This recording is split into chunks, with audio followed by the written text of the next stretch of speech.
This video is sponsored by SquareSpace. SquareSpace is the all-in-one website platform to help you succeed online, but more on them later. This is the Seiko GMT SSK 003, and this is the Rolex GMT Master II BLRO.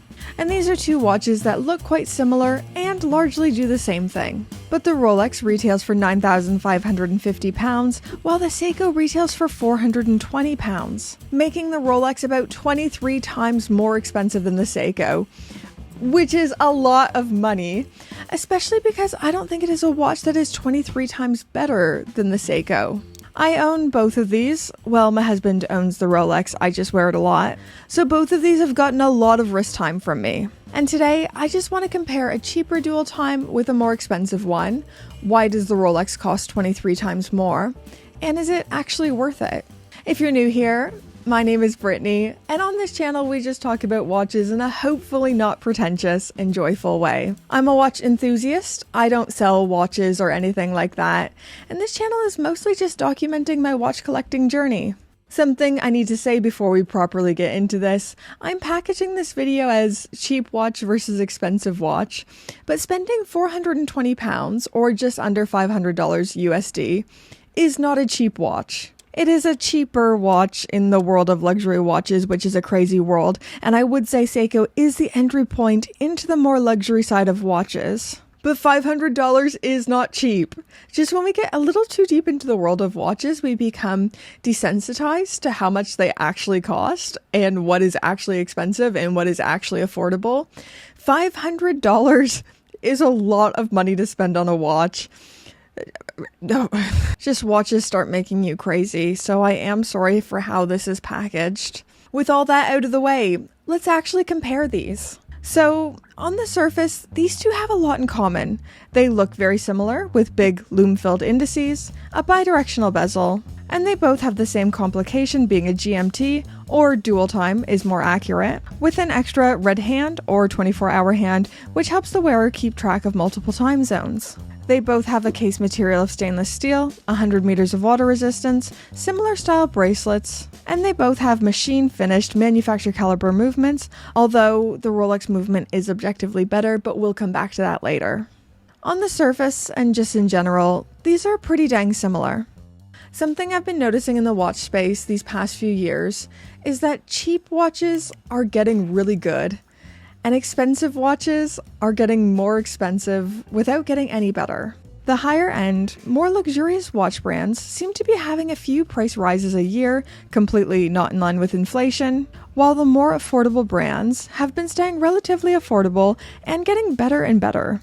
I'm thinking of Christopher Ward, Monta, and in the mainstream, Seiko, obviously, G-Shock, Longines, Tissot, Hamilton.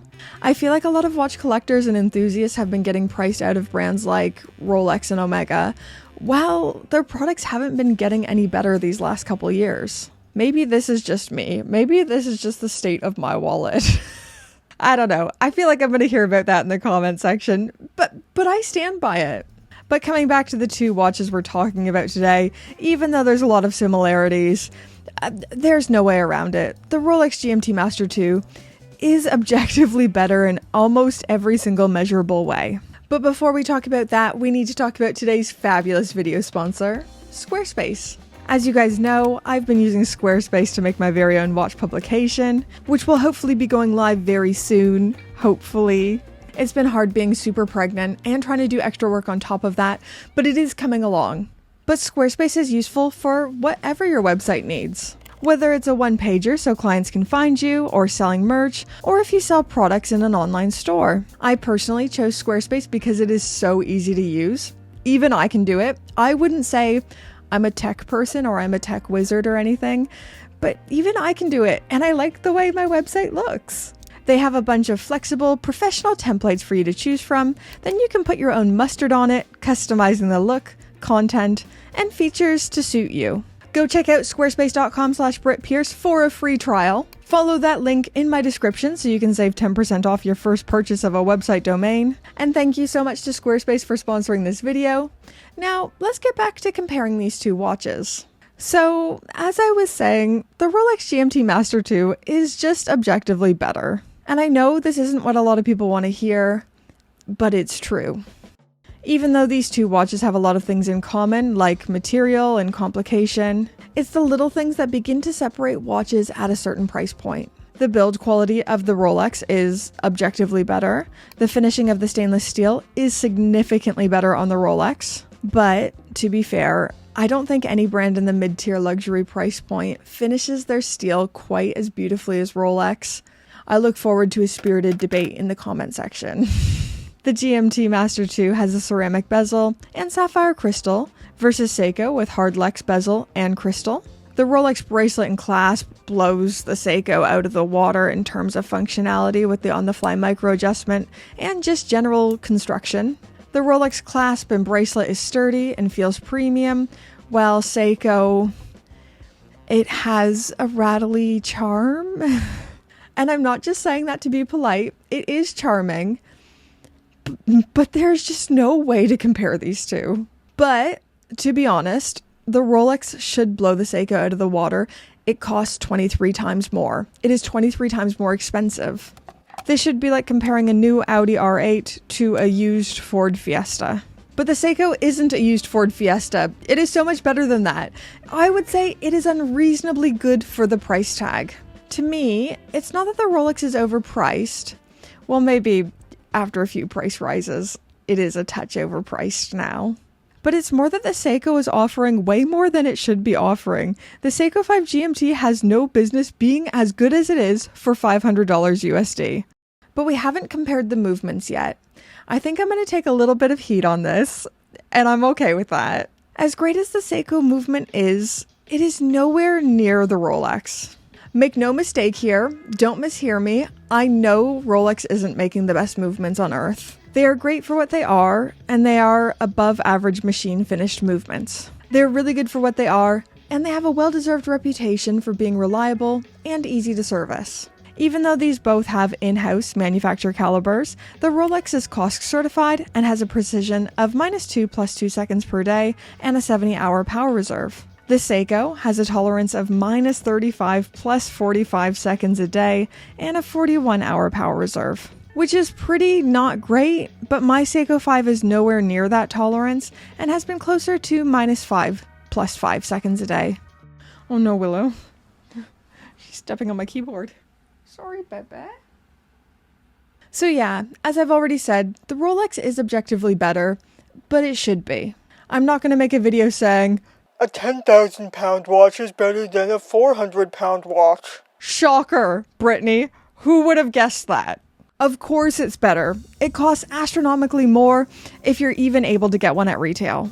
But as someone who wears both of these regularly and has a lot of experience with both of these, I just wouldn't say the Rolex is 23 times a better watch. A watch is so much more than the sum of its parts. I can sit here and say, the Rolex has a better movement. The Rolex bracelet is better. Obviously. But when it comes to actually wearing these watches, I genuinely enjoy wearing the Seiko as much as I enjoy the Rolex. And I'm not saying this to try to come across a certain way. This brings me the same amount of joy as the GMT Master II does. And this is the psychotic thing about being a watch collector. The price, the sum of its parts, the complication, these things matter. But there's a certain magic some watches have that just make you want to choose them over others, and what those watches are unique and personal to you. For example, these last 3 weeks I've had 2 watches on my nightstand, the Rolex Daytona and the Tag Heuer F1. It's actually only just hitting me that these are 2 racing watches. It's F1 season, baby! But even though the Daytona is literally a better watch in every single measurable way, when I wake up in the morning, I have chosen the Tag every single day. There's not been one day where I've chosen the Daytona. Even today, I'm wearing the Tag. And I said to my husband, I was like, I'm going to give the Tag a break. I'm going to wear the Daytona. But I put it on and the heart wanted the F1 still. It makes no logical sense, but I'm just loving wearing the F1. I love how thin it is. I love that it's quartz, so you can just set it and forget it. And it has this nostalgic goodness. Objectively, the Rolex GMT Master II is a better watch. But of course it is. It costs so much more. With the price tag of the GMT Master II, it should come with COSC certification. It should have good build quality and on-the-fly micro adjustments. But with the big stuff, with the important stuff, like functionality, being a dual time, and wearing experience, the Seiko 5 Sport has no business being as good as it is. And it really is the thinking man's choice of GMT. I personally bought this because I can't afford a Rolex GMT, and they're just so hard to get. But I wanted a dual time of my own that was available and that I could afford, and I think the Seiko 5 GMT was an awesome choice. For me, it scratches that GMT itch. I love wearing it, but I still also love the Rolex. I don't think I'll even bother with the modern Rolex GMT Master II. As much as I like them, I just don't think I'll get one. I'm more interested in maybe a neo-vintage GMT. But yeah, I'm gonna need to be in a very different financial place, which leads me to, you should like, comment, and subscribe to my channel. Do all that YouTube stuff, feed the algorithm gods. Thank you once again to SquareSpace for sponsoring this video. And now, let's serenade, let's sing to the beautiful, gorgeous, fabulous, wonderful Pope tier patrons. Ooh, ooh, it's been a while since we've had a song, patrons. Ooh, ooh, this is a funky one. We've had a couple of new Pope tier patrons. You'll see them, are my hands in the right place? You'll see their names on the end of the screen. I think this is the right side. But if it's not, I'll do this side too. Thank you all, tier patrons.